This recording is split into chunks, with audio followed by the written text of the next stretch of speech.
This podcast is for information and entertainment purposes only. Nothing on this podcast should be construed as financial advice. All views expressed on this podcast are solely the opinions of the host and/or any guests that we might have from time to time. Nothing on this podcast should be construed as a specific inducement to make a particular investment or to follow a particular investing strategy.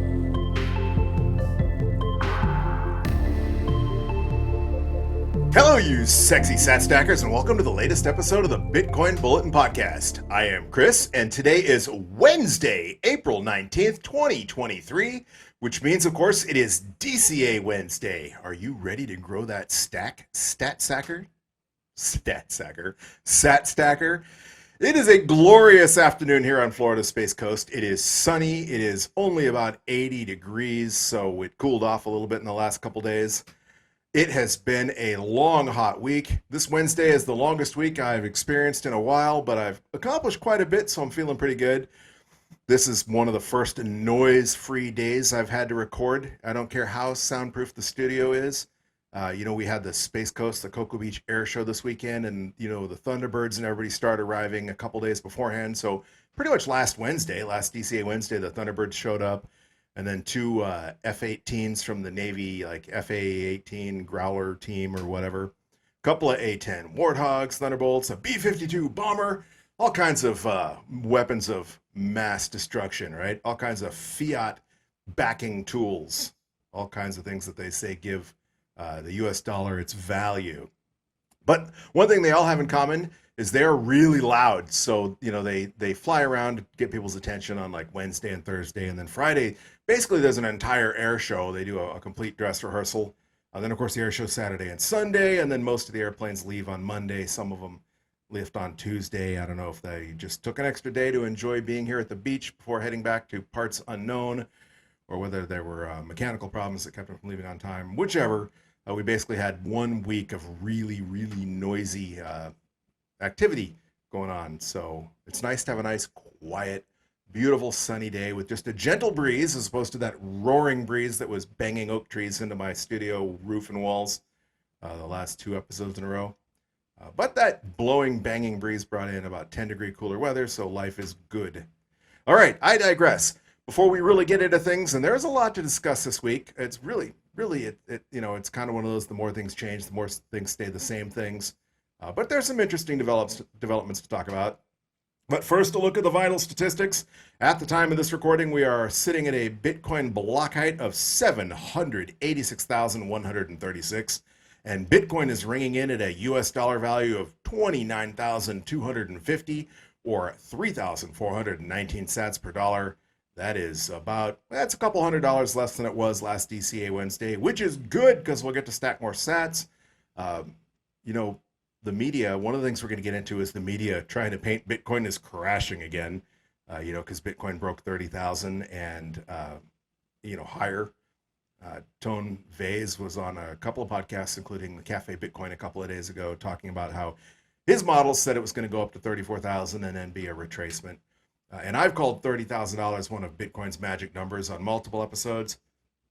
But the one thing with any currency, with any market, with any investment, any commodity, any security, is that, when the value goes up, there are going to be some people who sell, profit taking, right? And every time we've had a bull run, even during the parabolic rises we've seen, the meteoric rises when Bitcoin is sitting record all-time highs, seemingly day after day, there are always little pullbacks before Bitcoin continues on its merry way up into the right. But if you zoom out to just Wednesdays, for example, Bitcoin is pretty much exactly where it's been the last 4 weeks in a row. On this show, we haven't purchased above $30,000 for like a year or longer. The last purchase we bought in at when we started the show anyways, Bitcoin was $29,920. Wednesday before that, it was $28,110, and the Wednesday before that, it was $28,420. The Wednesday before that, it was $27,530. So if you zoom out and look at the big picture, we are certainly not crashing. You don't even see a pullback, right? I mean, Bitcoin's steadily up and to the right. As long as you're not staring at the minutia, the intricate, inter-hour, daily, interdaily, hourly, minutely moves of Bitcoin's price, it's actually pretty stable. I mean, we're a couple $100 less than we were last week and a couple $100 more than we were the week before that. All right. So speaking of block height, we are currently 53,864 blocks until the next Bitcoin reward halving, and that is steadily marching closer and closer. Approximately 1 year from today, 1 year and 1 day, it's still looking like that's going to occur on April 20th of 2024. So almost exactly 1 year to the day from today, we will see the next Bitcoin halving. And if you know anything about Bitcoin, that the last 3 times in a row at least has kicked off the next bull market. So the Bitcoin 4-year cycle, the 210,000 block theory, Bitcoin, we're basically repeating the end of 2019 or the middle of 2019 when Bitcoin was kind of going sideways before it started ramping up again after the 2020 halving. And of course, the new all-time highs came pouring in shortly after the halving. So if history rhymes or repeats, maybe we'll see some Bitcoin appreciation. I saw one chart out there that said Bitcoin should maybe get up to about $50,000 and then pull back a little bit before the next halving, and then we won't really blow off towards the all-time high until, well, usually within 6 to 18 months after the all-time or after the halving. That's when you start seeing Bitcoin setting new all-time highs. So if that happens again, we won't see a new all-time high until 2024. But Bitcoin's almost doubled in price just since December in the first couple of months of this year, just since the beginning of the year. So it's doing pretty darn good. And as we mentioned on the last episode, our DCA stack is in the green. So we have nothing to complain about. And of course, the lower the price gets in the short term, the more sats we're going to add to our stack. So if Bitcoin had been in the $32,000 range or whatever, we wouldn't be getting as much Bitcoin today as we're going to get. So I am excited. And if Bitcoin goes even lower, that's cool too. Hodlnaut on Twitter tweeted when Bitcoin was right around 31,000 that, hey, I'm going on a limb here, but something along the lines of going on a limb, but Bitcoin, he was basically predicting we'll never see Bitcoin at $30,000 again. And of course, we promptly hit 29,000. So thank you, Hodlnaut. If it takes a superstitious thing, if it takes a jinx like that, if you're superstitious enough to think that, the minute you buy Bitcoin, it's going to go down in price, or the minute someone forecasts that the bottom is in, it's going to drop kind of thing, then thank you. Thank you for lowering that price so we can stack some more cheap sats. Back to the vital statistics. Bitcoin currently is looking at a market capitalization of $566 billion. That's about 12 billion less than last week, which is, chump change, right? That's almost nothing. Bitcoin has basically been in the 500 in the mid $500 billion range for a month, more than a month, almost a month and a half.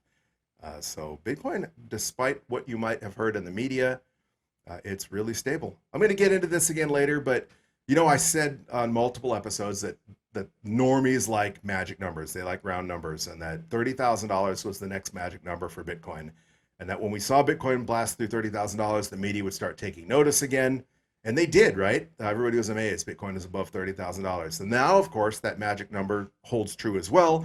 Once Bitcoin dipped below 30,000, the media notices as well. And it's like, oh my God, Bitcoin's dead again. It's just silly normie psychology. And that is all that is. If you just look at numbers and you zoom out, Bitcoin is adding new blocks every 10 minutes or so and continuing up and to the right in the grand scheme of things. If you value your wealth in gold, in shiny yellow rocks, in Peter Schiff bucks, it will currently cost you 14.6 ounces of gold. That's 14 of those 1 ounce gold coins, 14.6 ounces of gold to purchase just one Bitcoin. That is up significantly since the beginning of the year. That is like 2 full gold coins more than it would take to buy just one Bitcoin than when Peter Schiff said that gold was winning and that Bitcoin was dead again. So thank you for the bottom signal. Once again, Peter, I know you're just a troll, but again, if you're superstitious and if you believe that there's a reverse Peter Schiff or reverse Jim Cramer play in effect, then hey, thanks guys, because we get to stack a little bit cheaper sats than we would if Bitcoin had continued up to 40,000 or 50,000 or who knows where. If you value your wealth in pizza, one Bitcoin will currently purchase you 1,732 Papa John's pizzas. That is a heck of a lot more pizza than Laszlo got on the very first Bitcoin Pizza Day, where he paid 10,000 Bitcoin for 2 large Papa John's pizzas. In fact, that's more than 4 years and 9 months worth of one pizza a day. So just one Bitcoin will feed a family of 4 years and 9 months with just one Bitcoin. And that's a lot of food security, and that's a heck of a lot of pizza for just one Bitcoin. So the Bitcoin Pizza Index is up and to the right as well. And speaking of TikTok next block, the mempool's cleared up quite a bit since the last podcast. As you know, ever since the whole ordinals and inscriptions thing, we went from basically a clear mempool to a completely choked mempool. Not as bad as before SegWit came along in 2017 when, there were hundreds of blocks worth of transactions pending in the mempool. But last week there were 74 blocks worth of transactions pending in the mempool, and that's dropped to 14 blocks. So that's the lowest we've seen in more than 2 months. It was 74 blocks last week, 66 blocks before that, 61 blocks before that, 68 blocks before that, 61 blocks the week before that. So that's a dramatic drop-off in on-chain transactions pending. So I don't know if that's just a fluke or if it's because we've had this pullback and things are calming down, entering that consolidation phase again where the hype has died off for a little bit. Maybe the ordinals and inscriptions have died down a bit, the hype around those. Of course they would, right? Even if you're a fan of ordinals and inscriptions and you think they're great tech and that it's going to change Bitcoin or become a thing, if there's, all kinds of new use cases for ordinals and inscriptions that we're going to discover one day, anytime there's anything new, there's always a lot of hype around it. It's like here in Cocoa Beach on the Space Coast of Florida. Anytime a new restaurant opens, for like the first 2 weeks that restaurant is open, the whole town tries to eat there like every night. It's really nuts. It's almost like, it's an obsession. And then a couple weeks later, then it's just another restaurant. Regardless of how good the food is or not, they move on to the next great thing. And so that's the same with anything. It's not unique to here on the Space Coast. It's not used to Bitcoin. It's not used to, it's not unique to restaurants. It's not unique to Bitcoin. It's just human psychology. So it stands to reason that there would be a little less excitement around the ordinals and inscriptions eventually. That it would die down a little bit. Even if ordinals and inscriptions don't die off, the hype would die down a bit. So along those lines, with only 14 blocks worth of transactions pending in the mempool, the fee estimators are now saying that it will only take 2 sats per byte to guarantee that your on-chain transaction is included within 1 day. And they're saying now that 1 sat per byte transactions will clear within a week. And that is a big improvement from the 5 sats per byte last week. Although to guarantee your transaction is included to the next block, they're still recommending 16 sats per byte for a fee, and that was only 18 sats per byte last week. So even with the block clearing up, the fees are still a little elevated, but not in the 27 or 30 sat per byte range that we were looking at just 3 or 4 weeks ago. So things are cooling off in the fee market. So transactions are getting cheap again. If you have UTXOs that you want to consolidate or any Bitcoin you want to move around, now might be the time to do so, especially if you want to give that 1 sat per byte transaction a try. If you have a day or two, a couple days to wait for that transaction to get confirmed. If you're transferring from one hardware wallet to another hardware wallet, or you're just consolidating to the same hardware wallet, but multiple UTXOs, you can wait. It doesn't have to be confirmed right away. And of course, if you use replace by fee, if you get panicky, a little jittery that your transaction hasn't confirmed, you can bump that fee up later. So that's cool. So along those lines, the transaction volume statistic that I like to follow, Bitcoin's 24-hour average on-chain transaction rate is down quite a bit from last week. Still a healthy amount of transactions, averaging 3.51 transactions per second, well above the 3.14 or 3.15 transactions per second that I like to see, indicating that there's healthy activity on chain, but down from the 3.89 transactions per second we were at last week. In theory, Bitcoin should only be able to handle about 4 transactions per second on chain.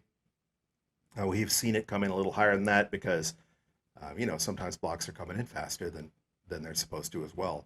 So, but right now we've got a solid 3.51 transactions per second average. That is decreased a bit from last week, which would correspond to the price decreasing as well, because when there's less hype and less FOMO and less people buying in, there's less on-chain activity. All right. So once again, I'd like to say thank you to those of you listening to this podcast on your favorite podcasting 2.0 app. Once again, we do not have any boost to read unless somebody slung one in there under the wire that I haven't read yet. So if I'm missing a boost, I do apologize. Let me know. Reach out to me on Twitter, at BTC Bulletin Pod, and let me know. DM me or whatever. Let me know if you sent one that I didn't see, because sometimes if you're not using Fountain, for example, if you're using Breeze, it can be hard to see those transactions. They can get buried, especially since Fountain will pay you sats to listen to some of your favorite podcasts. And so if they're streaming you a sat or two a minute for listening, and you're looking through your history, every minute there's one sat, one sat, one sat, one sat, and that might bury a boost. So if I did miss your boost, I apologize. But as of this moment, it looks like we do not have any boost to read. But thank you for those of us who have supported us in the past and who will continue to support us in the future. I guess I left out a couple of vital statistics I like to cover, and that is we are less than a day away from the next Bitcoin mining difficulty, and we're going to have an increase in difficulty again. It's going to get a little bit harder to mine the next block, and that is obviously because more hash rate or more advanced hash rate, more advanced equipment has contributed to an increased hash rate. And we're looking at an increase of anywhere between 1.5 to 2.13%, so not a dramatic difficulty increase. But that is because blocks are currently averaging 9 minutes and 51 seconds. As you know, Bitcoin is it's written to target an average block time of 10 minutes between blocks. Obviously, that's an average. Sometimes they come in faster, sometimes they come in slower. But over a period of 2016 blocks, we get a fairly reliable average. I mean, that's like flipping a coin 2016 times, right? If you flip a coin once, or twice, you might get heads 2 times in a row. But if you flip a coin 2016 times in a row, you're pretty much going to get 1,008 heads and 1,008 tails approximately. And so by averaging those blocks out over 2016 block times over 2016 blocks, you get fairly reliable average. And right now that's an averaging of 9 minutes and 51 seconds. That's 2 seconds faster than last week when they were coming at 9 minutes and 53 seconds. So that is also indicative of a steadily increasing hash rate. And that's good. And the mining industry appears to be doing pretty well. The Bitcoin mining stock prices, if you follow that sort of thing, have been increasing. I don't remember what the 2 largest companies are trading at right now, but Marathon, for example, had been trading as cheap as $3 a share at one point in time, down from around $40 a share before the bear market started. And I think they got up to around $12 a share at one point. They're trading probably more around $10 a share right now because their prices have pulled back just like the price of Bitcoin has pulled back. Not a stock show, but it is pertinent to Bitcoin because it's indicative of how much hash power, how much computing power is out there being dedicated to securing the Bitcoin network. And the more hash power dedicated to the network, the harder it is to attack. And 4 years ago, when we didn't have anywhere near this much hash rate to attack, then the network was pretty much invincible. It would take multiple countries pooling their supercomputer power together to even possibly rewrite just maybe one block. And the more miners and the more equipment that gets added, the more equipment that gets upgraded, the more secure that is, the harder Bitcoin would be to attack. All right, back to where I was thanking you for listening on your favorite podcasting 2.0 app. And one thing has changed since last week. Our geographic distribution of listeners has changed for the first time in 4 weeks. And that is because Sweden has bumped up a couple notches. Last week, Sweden was in 9th place with only 1% of our listeners. Sweden, you guys have bumped up to 6th place. You've basically doubled your number of listeners. You make up 2% of the show's listeners now. I'm sorry I don't speak Swedish. And I won't insult you with a Muppet impression, but thank you to those of you listening in Sweden. The breakdown is as follows. 51% of you were listening from the United States. 13% of you were listening from Argentina. Buenos dias, amigos. 7% of you are listening from Deutschland, from Germany. So, guten Abend. And 3% of you are listening from Luxembourg. Guten Abend to you as well. Or, I don't know, I remember how to say hello in French. Bonjour, right? Or how do I say? I used to speak just a tiny bit of French. I never took any French formally, but I have a lot of French friends, or I did when I was younger. When I was a kid, when I was in high school and in college, I had a lot to do with the exchange student program. I was never an exchange student, but I had some ties, some really close ties to the AFS program and a couple of the other exchanges. So I got to meet a lot of people from all over the world, and I had a lot of friends from everywhere. But I did have a couple of French friends teach me how to say a few things, and I, of course, have forgotten almost all of that. So I apologize to our French-speaking listeners in French Canada or in Luxembourg. But thank you for coming in at number 4 on our demographic listener distribution list. Number 5, that is our amigos in Colombia. Thank you. Hola, buenas noches, or buenos dias, amigos in Colombia, with 3% of our listeners are coming from. As I previously mentioned, 2% of you are listening in Sweden, 2% of you are listening in Canada, 2% of you are listening in Spain, 2% of you are listening in Venezuela, and 1% of you are listening in the United Kingdom. So basically everything stayed the same except Sweden doubled their listeners. So cool. Hello guys in Sweden. Sorry I don't speak Swedish. I'll try and learn something for next time if you guys maintain your rank. All right, so on to the news today. The biggest news always seems to be price. There's a lot of FUD out there. If you saw that Hillary Clinton clip that's been going around the last couple of days, Hillary Clinton is on the bandwagon now, trying to compete with Elizabeth Warren to see who can be the screechiest, most absurd anti-Bitcoiner. Of course, Elizabeth Warren is a sitting senator, and Hillary Clinton is just a soccer mom in upstate New York. I'm kidding, but she ran for president a couple of years ago. She was a senator from New York. She was the first lady of the United States, and she hopes to be president one day, probably. Because if you know anything about the Clintons, they don't just go away and retire. So I wouldn't be surprised to see her throw her hat in the ring running for president, at least if it looks like Joe Biden is not going to run, or if it looks like Joe Biden doesn't have a shot at the nomination. Dollars to donuts, the Clintons will raise their ugly heads again. And she certainly came out gunning for Bitcoin and cryptocurrencies. So, I spoke a couple weeks ago about how the Democratic Party is increasingly lining up as anti-Bitcoin and how that is a huge mistake, because there are a lot of you out there who consider yourselves left of center or Democrats who are Bitcoiners, and I know it's irritating. I have plenty of friends. I mean, I come from a fairly leftist, old school Democrat family, not socialists, but I have some Midwestern farmers, some old school Kennedy Democrat types in my family, and they're just dyed in the wool Democrats, Union Democrats, whatever the case may be, and they're not going to change their mind regardless, or maybe unless something really big comes along. And none of them are Bitcoiners, but for those who are, seeing the left line up, seeing the Democrats line up against Bitcoin is just, Bitcoin could become one of those single issue voter issues like abortion or the Second Amendment. If Bitcoin is that important to you, and it is to me, because Bitcoin is hope for the world, right? It's going to bank the unbanked. It's going to stop the theft that monetary devaluation and inflation steals from you, steals from the middle class, steals from the people that the Democratic Party purport to care about the most, right? So it's mind-boggling, perplexing to see them ganging up on Bitcoin, other than the fact that it's something they can't control. And so if they really are hardcore authoritarians, naturally they would be against Bitcoin, but you wouldn't think they'd be dumb enough to be this vocal about it.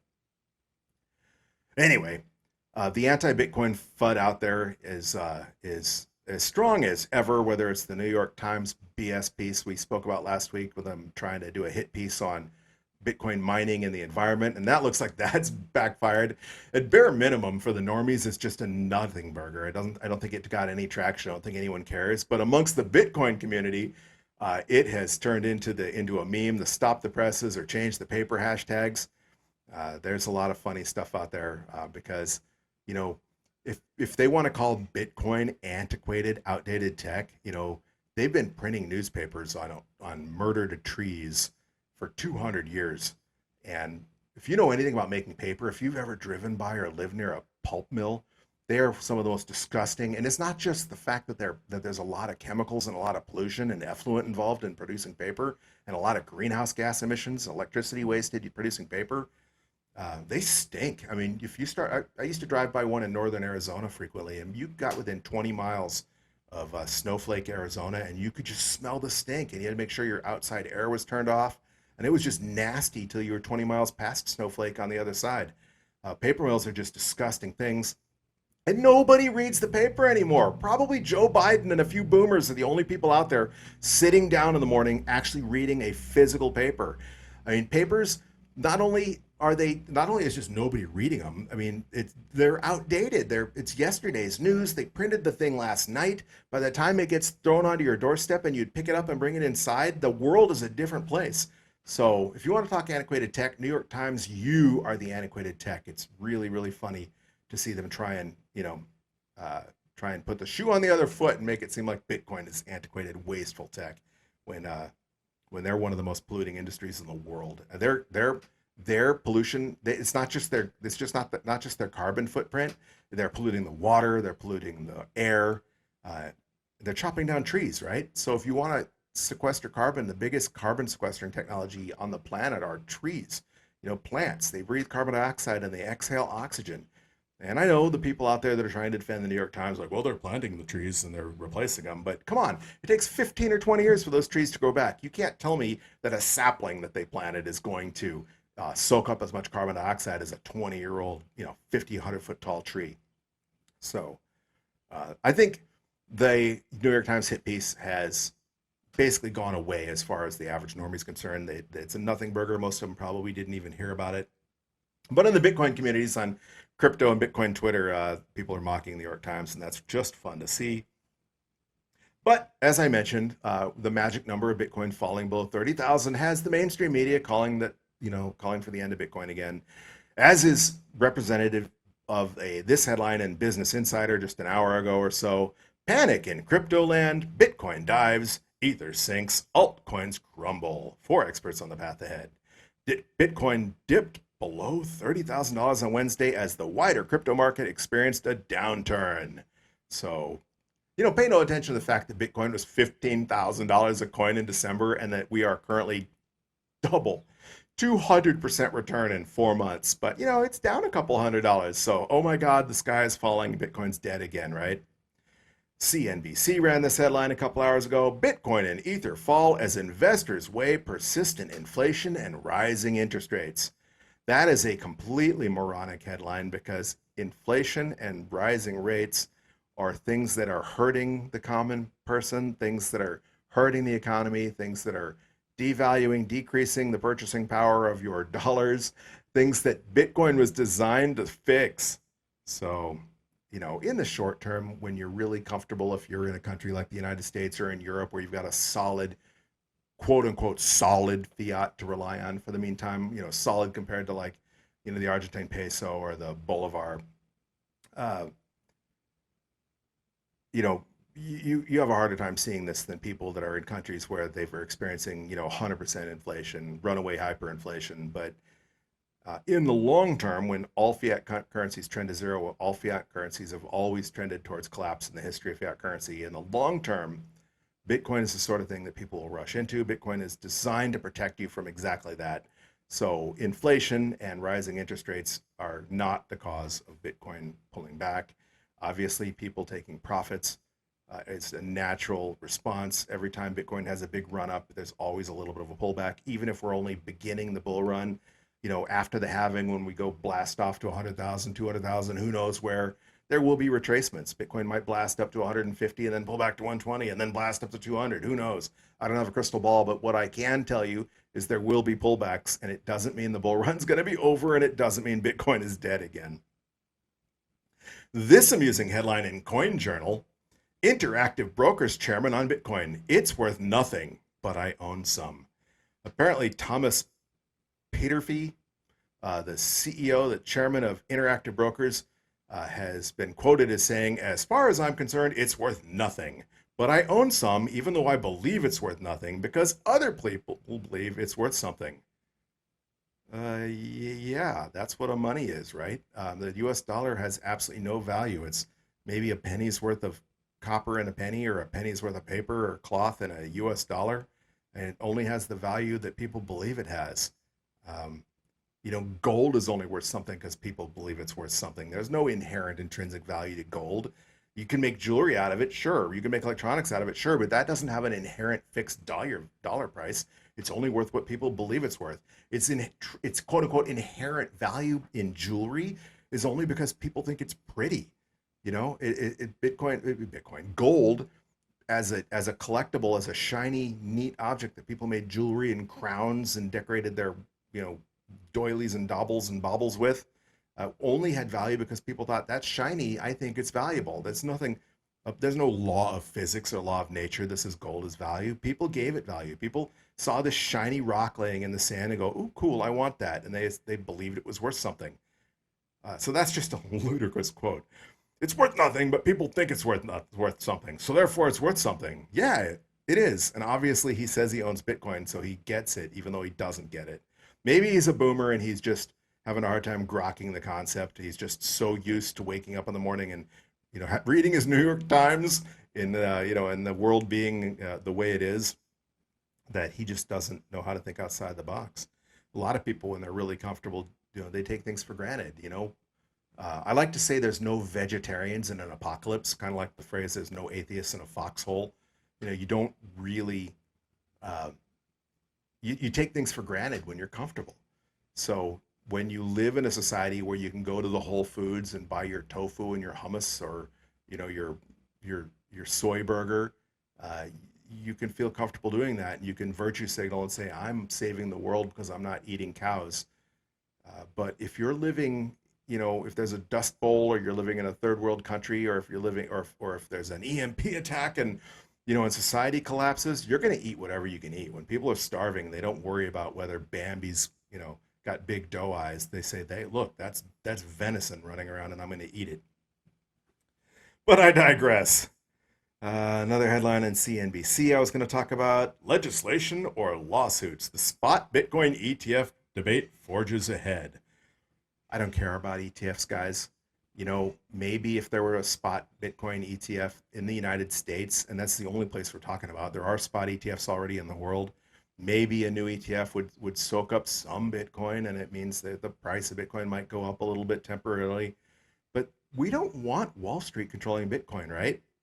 I mean, Bitcoin's there to bank the unbanked. It's to help us, preserve our wealth. It's to help us establish generational wealth.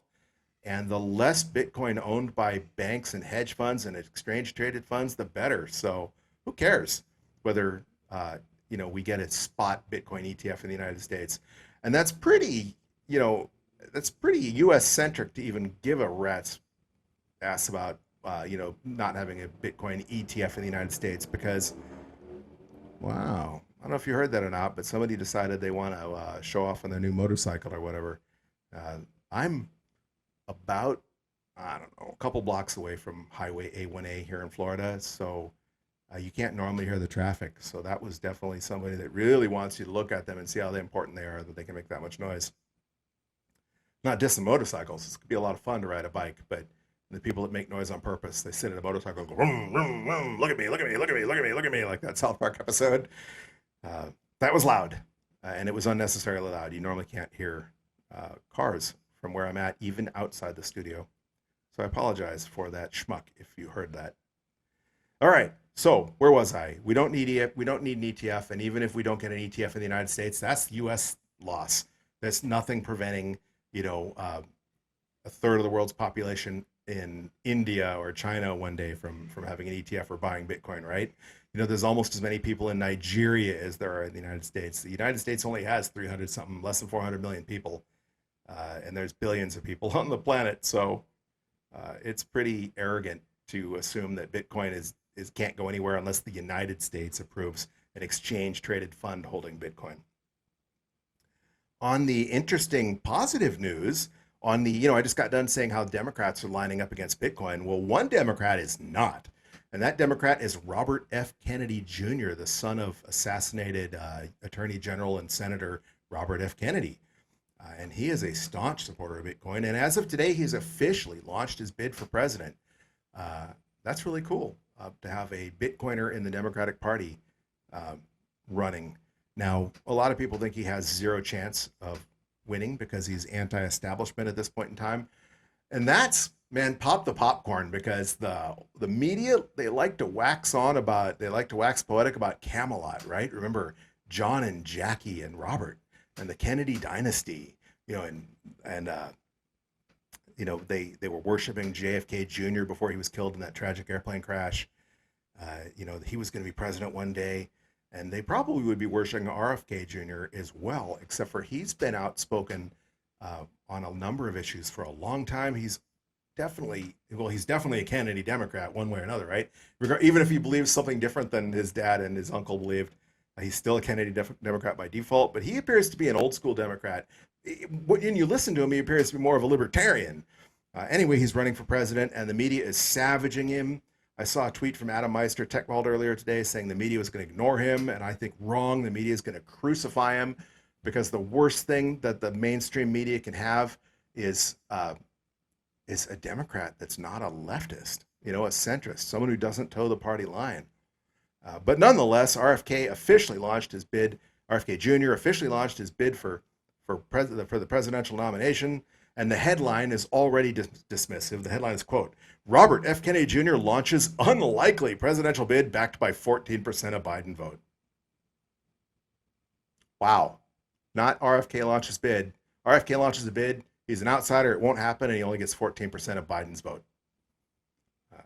Okay. So the media, even from the very get-go, the very announcement of his candidacy, they're minimizing him.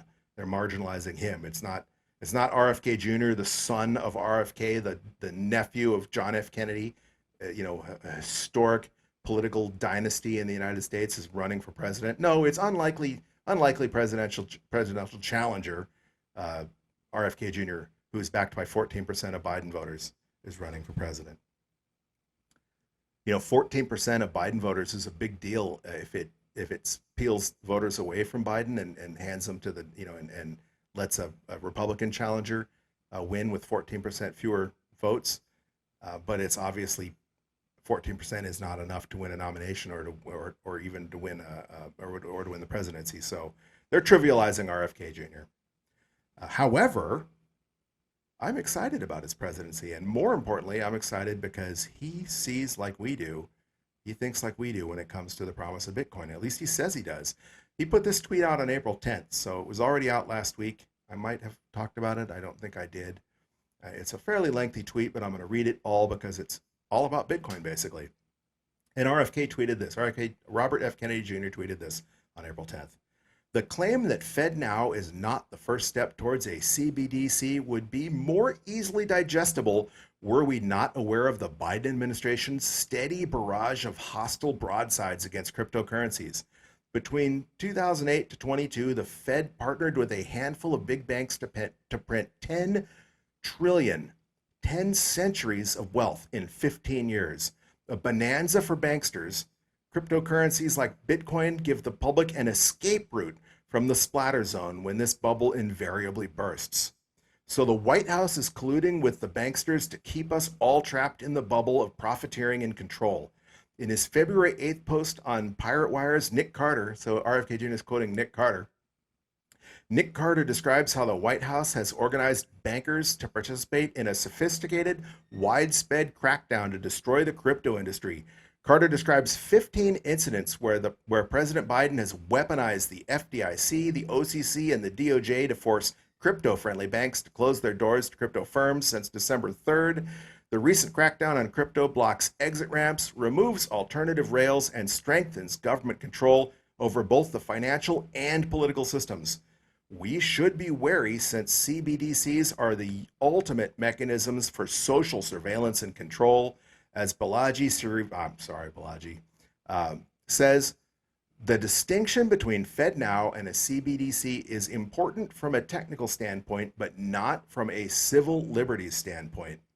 Balaji compares FedNow to, quote, a virus that has evolved to evade recognition by changing its sequence without really changing its function. So savaging both the Biden administration and the CBDC concept. Clearly a Bitcoiner, or clearly he believes in the promise of Bitcoin. Much like Christine Lagarde, he calls Bitcoin an escape route. Christine Lagarde and Elizabeth Warren use that terminology negatively, and Robert F. Kennedy Jr. gives it its appropriate due. It's a positive. It's hopeful. It's optimistic. It's a tool to help people avoid, quote, the splatter zone when the bubble bursts. So that's cool. And it's kind of a little exciting. I'm not necessarily a huge fan of the Kennedys per se. I don't swoon over them like the media used to. But it's kind of cool to see a Kennedy running for president in our lifetime. It's different, right? It's definitely not same old, same old. When we were looking at the last presidential election, but before the two presidential elections ago, before Donald Trump got the nominee, and it was looking like Jeb Bush was going to be the presidential nominee on the Republican Party, and Hillary Clinton, of course, was the Democratic Party nominee. It was like 350 million people in this country, and the best we can do is Bush versus Clinton, right? Another Bush and another Clinton. 350 million people, and you can't come up with someone other than those two political dynasty powerhouse families, basically, those two insiders, two very much swamp creatures, one Republican swamp creature, one Democrat swamp creature to run for president. So, RFK Jr. is something different, and that's refreshing, even if you don't agree with his politics. And I don't necessarily agree with him on everything. There's a lot I probably don't agree with him on, but I agree with him on Bitcoin, and that's really cool. Speaking of the SEC and the federal government, if you watched Gary Gensler's testimony before the Congress, yesterday, was it yesterday or the day before? I think it was yesterday. What a political two-step. He was asked repeatedly, interrupted over and over again when he refused to answer the question, saying, I'm asking you specifically, is Ether a security? And he would not answer that question. It was several minutes long. The clips are floating around out there. He legitimately turned Gensler's own words against him, said, Gensler said we can't make a specific decision. He's like, well, you've already made a specific decision about Bitcoin. I'm asking you, is Ether a security? He says, well, that depends on the laws. He says, okay, well, you're the chairman of the SEC. According to your understanding of the laws right now, as you sit in that chair, is Ether security? And what a weasel. I'm not a big fan of the government punishing people in general. I think you should stay out of my way, and there should be as small and little government as possible. I'm definitely a libertarian when it comes to that viewpoint. But why are we holding these hearings if you don't have to answer the questions? If you were in traffic court, if you got a speeding ticket and you pulled that kind of shenanigans in traffic court, the judge would hold you in contempt of court. You get fined. You'd probably go to jail, spend the night in the local pokey for refusing to answer the question, right? And there's such a thing as contempt of Congress, but not the contempt law. The contempt is in the complete disrespect for us, for we the people, right? I'm the chairman of the SEC, and F you. I don't have to answer your question, basically, is what he said. He refused to answer a direct question from the governing body that's supposed to oversee him. So, I know the Securities and Exchange Commission is a part of the executive branch, but we have a we have a three-tier system in the United States, and it's supposed to be congressional oversight. And it was a mockery. But if you read between the lines, Gary Gensler told you absolutely everything you need to know by his non-answer. So I guess that was useful. Unless you're a business and you're looking for quote-unquote regulatory clarity, boy, you didn't get that. But you know exactly what he's thinking. He just wants to have his cake and eat it too. He's going to come for crypto, and he's not going to come for crypto. Typical bureaucrat. He's going to want to pick winners and losers, and he's not going to give you a black and white answer, because if he says yes or no, that means when he wants to treat some other project differently, he can't, right? So what a schmuck. If you thought he was good for Bitcoin because he taught a course on Bitcoin at MIT, he's a weasel, and that should watch the clip, dig it up, watch it. It's nothing unique. If you watched any hearings on any subject, you're not going to get a straight answer, because it's the political two-step. He's a swamp creature as well, and he's a freaking attorney, not an economist. So he's going to act like an attorney. And attorneys, the favorite law school quote is when a student asks a question about a particular law or a particular court ruling. It doesn't matter what the question is. The answer is always, it depends. So, all right. Let's get some more positive news. Michael Saylor has been out there pumping Lightning. He tweeted yesterday or the day before, Lightning will be as common as email. And apparently he's been pumping Lightning addresses, lightningaddress.com. I've said many times, I said just last episode, that in a few years when people say Bitcoin, they're going to mean the Lightning Network or whatever third party or whatever second or third layer application we're using, that, you know, only countries, only banks, and only mega whales will be using on-chain transactions. They'll only be using it to settle up, you know, ledgers annually or quarterly or whatever. They're not going to use it for day-to-day purchases. They're going to be using Lightning, second layer solutions. And a few years from now, I don't know how long that is, whether it's the next cycle or whether it's 10 years from now or 50 years from now. At some point in the future, when Bitcoin adoption has reached not even hyper-Bitcoinization, but has become more mainstream, when people say Bitcoin, they're just going to mean Lightning. If they say, hey, can you send me some Bitcoin? They're going to say, sure. And they're going to whip out their Lightning app and they're going to send you a Lightning payment to your Lightning wallet. And you're going to say, thank you. And you got Bitcoin, right? Because, you know, you did, but they're not going to even think about on-chain. That's going to be, you know, like when most people are using the dollar right now, they're, you know, when they're paying people, they're going to use the dollar. We don't wire each other money. If you owe me $20 because I bet, you know, on the NBA playoffs and you lost, you're not gonna send me a wire. You know, you're going to give me a cash or PayPal me or Cash App me or Venmo me, right?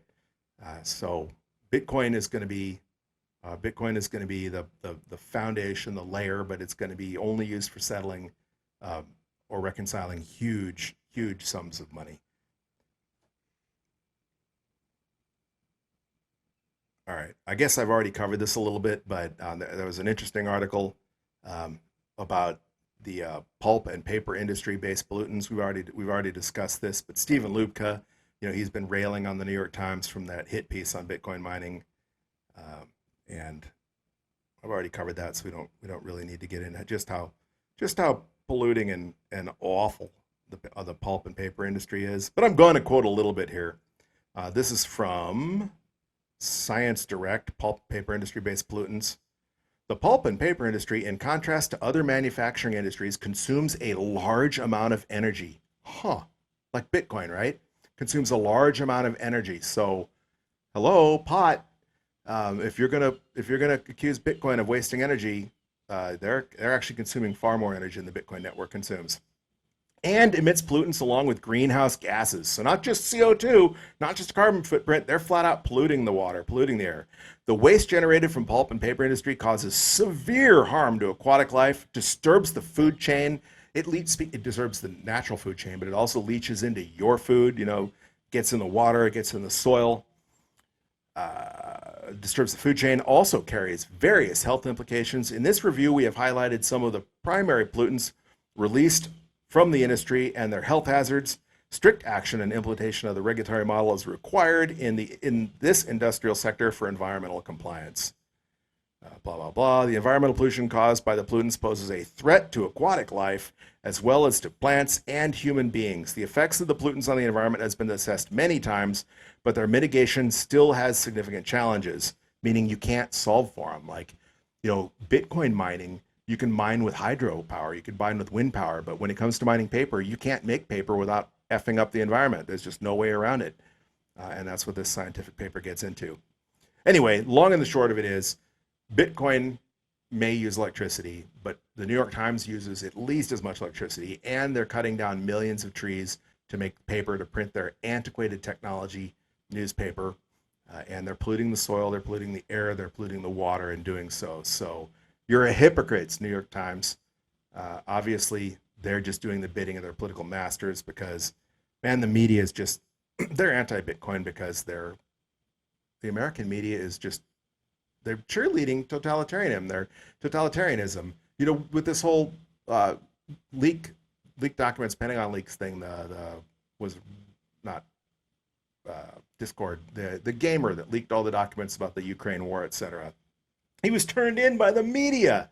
You know, the media is supposed to champion this sort of thing. Remember the Pentagon Papers, you know, back in the Nixon administration? Remember, you know, any other leak where the papers exposed some big government scandal, exposed government corruption? They refused to tell you who their sources are. You know, reporters have gone to jail to protect the anonymity of their sources. And here they fought a Supreme Court case saying they have the right to publish whatever they want, that the government can't preemptively prevent them from publishing with the prior restraint rulings. And this is just the exact opposite of what that journalistic ethics and code should say. So screw the New York Times. You know, they're only useful for lining the bottom of my parrot cage. All right. Well, I think that is all I'm going to get into before I waste too much more time this afternoon, because I've already been ranting for probably 45 minutes or so, better than 45 minutes. And the real reason we're here is because it is DCA Wednesday and we need to grow our stack. And DCA is short for dollar cost averaging. And of course, dollar cost averaging is an investment strategy where you invest your money in equal portions at regular intervals regardless of price. For example, this will be our 91st stack. We started stacking $20 every Wednesday back on July 28th, 2021. So far, we've stacked $90. We've converted 1,800 US dollars into Bitcoin, into Satoshis, including $40.95 worth of fees. That has gotten us a stack of 6,242,255 sats at an average cost basis of $28,835.73. And today we're going to grow that stack by stacking another $20 worth of dirty fiat and converting it into Satoshis. And to do so, as usual, we're going to use the Cash App. And I don't need to pimp Cash App. They're not a sponsor of this show. But if you've been following the show, you know I think they're the easiest way to stack sats when you're stacking small quantities like $20. You do your own research, pick an app that suits your needs best. We're going to use Cash App. So clicking on the Bitcoin logo, clicking on buy, tapping $20, tapping confirm, and boom, just like that, we purchased another 66,643 sats. That is going to raise our stack to 6,308,889 sats. It is increasing our average cost basis a tiny bit. We purchased Bitcoin was ringing in at $29,335.40 when we made the purchase, so up a tiny bit in the 50 minutes I've been talking. But by the time you add in the fee, it's really the equivalent that basically paid $30,010 US dollars for the sats we bought. So that's raising our average cost basis a tiny bit for the second week in a row, only by $12.41 this week. Obviously, if Bitcoin goes down in price, we'll be able to both stack more sats and lower that average cost basis. But I'm not overly optimistic that that's going to happen. Who knows where the price is going to be? Maybe the price of Bitcoin dips again, but most likely that train has sailed. That ship has left the station, and we're going to be paying more for Bitcoin because, it's only a matter of time before Bitcoin retakes its all-time high of 69,000 and then sets a new all-time high of who knows what.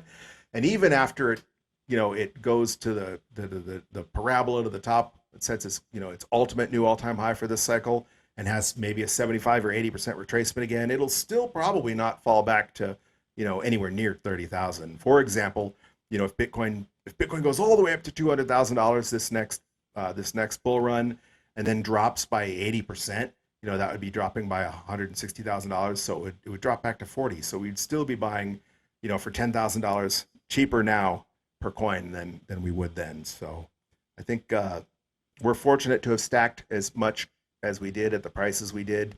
And it doesn't matter. That's the beauty of DCA. We're going to average, we're going to dollar cost average by buying across a spectrum of time. We're averaging out the highs and the lows. So yeah, we'll buy the highs, yeah, we'll buy the lows. And by doing so, instead of YOLOing all in at the all-time high like some people did when Bitcoin hit 17,000 or like when Bitcoin hit $69,000, we've bought a stack of Bitcoin at an average cost of $28,848. So far dollar cost averaging has worked out well for us. And as I mentioned last time, and this has changed, but I haven't updated this spreadsheet with today's purchase, but had we YOLO'd in instead of starting DCA back in January 2021, we'd have 1,700,000 fewer sats. So not quite 50% fewer sats, but almost half the stack we have by DCAing. All right. Well, thank you for listening to my rant today, and thank you for joining us for this DCA Wednesday and for every DC Wednesday as we grow that stack, hopefully together. We will be back next Wednesday for the next DCA Wednesday episode. And until that time, keep on stacking those sats, you sexy sat stackers.